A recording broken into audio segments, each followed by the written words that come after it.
एक दफ़ा फिर आपको वेलकम हो गया एक्सेल के ट्यूटोरियल में। जी, तो शुरू करते हैं फिर आज का लेसन। आपने लास्ट टाइम इस टेबल को बनाया था जिसको आप रिपोर्ट कार्ड का नाम दे सकते हैं। आपने हम हम दोनों ने मिलके 5 स्टूडेंट लिए थे और 5 ही सब्जेक्ट लिए थे और उनको टोटल करना सीखा था। आज सबसे पहले हम इसको सेव करना सीखेंगे। आप फाइल पे क्लिक करेंगे तो ये एक ऑप्शन आपके पास आ जाएगा। इस ऑप्शन में सबसे पहला न्यू का और ओपन का ऑप्शन है जो हम बाद में जाके सीखेंगे। इसमें तीसरा चौथा ऑप्शन है सेव का। सेव अगर आप करेंगे तो जो भी नाम इस पे रखा हुआ होगा, जैसे मैंने आपको पहले बताया था कि इसका जब आप कोई नाम नहीं लेते तो बुक 1 नाम लिखा होता है, तो वो बुक 1, बुक 2, बुक 3 जितने आपकी बुक्स यहाँ पे आती जाएंगी उतने बुक के नाम से नाम होगा और उसी नाम से सेव हो जाएगा। यकीनन अगली दफ़ा आपको निकालने में मुश्किल होगी उसको, तो इसलिए बेहतर है कि पहली दफ़ा जब आप करें तो सेव एज़ करें। सेव एज़ में वो आपको चांस देता है कि आप किस नाम से सेव करना चाहते हैं। यहाँ पे आप पीसी पे किस जगह पे सेव कराना चाहते हैं, ब्राउज़ कर लें तो आपको किस पोज़ीशन में आप सेव कराना चाहते हैं, ये पोज़ीशन आपको दे देता है कि किस जगह पे आपने जाके सेव कराना है। आपने वर्ड में कराना है, डाउनलोड पे कराना है, डॉक्यूमेंट पे कराना है या आपने किसी और नाम से कराना है। ये आपको पूरे ऑप्शंस यहाँ पे देगा।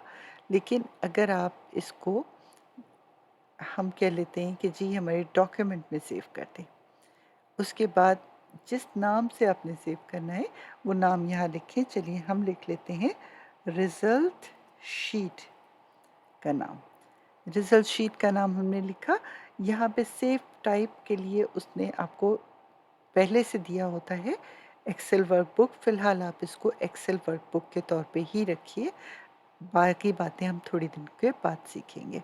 और इसको सेव का बटन दबाइए तो आपकी ये फाइल सेव हो गई और अब जिस नाम से सेव हुई है वो देख रहे हैं आप, रिज़ल्ट शीट के नाम से सेव हो गई। यानी अब नेक्स्ट टाइम अगर हम इसको निकालेंगे तो हम इसको रिज़ल्ट शीट के नाम से निकाल सकते हैं, या जब हम इसको ओपन करेंगे तो ये रिज़ल्ट शीट के नाम से। फ़िलहाल हम एक न्यू फाइल ओपन करके देखते हैं। न्यू फाइल हमने ऑन की, ब्लैंक पे क्लिक किया, ये देखिए नई नई फाइल आ गई हमारे पास।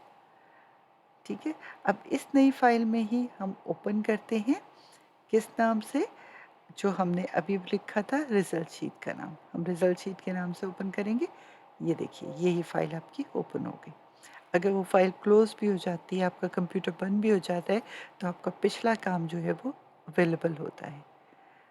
तो ये तरीका होता है फाइल को ऑन और ऑफ करने का।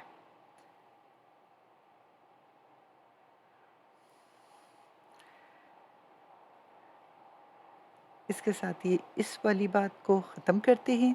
इंशाल्लाह अगले लेक्चर या अगली बात के साथ आपके साथ फिर शामिल होंगे।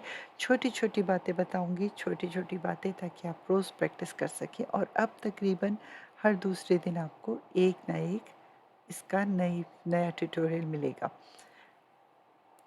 अपना बहुत सारा ख़्याल रखिएगा। अगर आपको मेरी एफ़र्ट्स पसंद आ रही हैं तो हमेशा कहती हूँ कि इसको लाइक कीजिए, थम्स अप दीजिए और सब्सक्राइब कीजिए। Thank you. अल्लाह हाफ़िज़।